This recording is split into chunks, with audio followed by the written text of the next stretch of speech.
Today we're going to talk about odds ratio. Before we talk about odds ratio, we first need to know what is odds. The odds is a way of representing probability. It is defined to be the ratio of the probability of event of interest occurs to the probability of event of interest not occurs. And it is often estimated by the ratio of the number of times event of interest occurs to the number of times event of interest not occurs. Here's an easy example for odds. We want to calculate the odds of getting 6 when throwing a dice once. The probability of getting 6 when throwing a dice once is 1 over 6. And the probability of not getting 6 when throwing a dice once is 5 over 6. And therefore the odds is equal to 1 over 5. Now we have odds, we get to calculate the odds ratio, which is essentially the ratio of odds. Here's a concrete example for explaining odds ratio. We have a total of 356 people here. 29 of them have cancer and 327 of them have no cancer. 140 of them has gene A and 216 of them have no gene A. We can use odds ratio to determine if there's a relationship between having gene A and having cancer. Given that people with gene A, the odds of people have cancer is 23 over 117. Given that people without gene A, the odds that people have cancer is 6 over 210. Therefore, our odds ratio is calculated to be the ratio of these two odds and is equal to 6.88.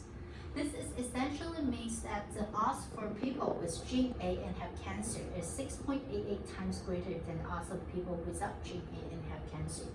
The larger value of odds ratio essentially means that gene A is a better predictor of cancer and 1 means no relationship. By looking at odds ratio here, we can see a problem. Odds ratio cannot take negative value, but it can take any value up to positive infinity. Therefore, we get a skewed distribution for odds ratio. But if we take log of odds ratio, we can take any value and it has an approximately normal distribution, which is a good thing. Also, with the normal distribution, we get to calculate the confidence interval of the log odds ratio. The 95% confidence interval of the log odds ratio is defined to be the estimated value of the log odds ratio plus or minus 1.96 multiplied by which is the z-score, and multiplied by the standard error of the log odds ratio.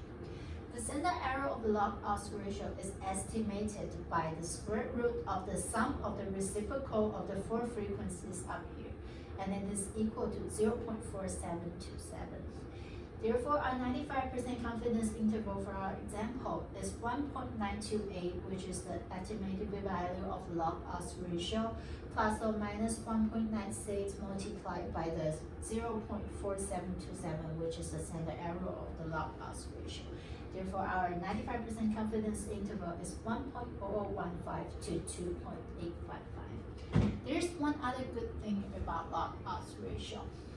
Let's say for now our event of interest is no longer people have cancer, but people have no cancer instead. Given that people has gene A, the odds for people have no cancer is 117 over 23.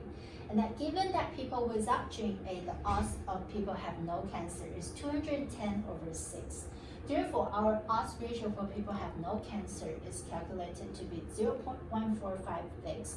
Which is exactly the reciprocal of 6.88.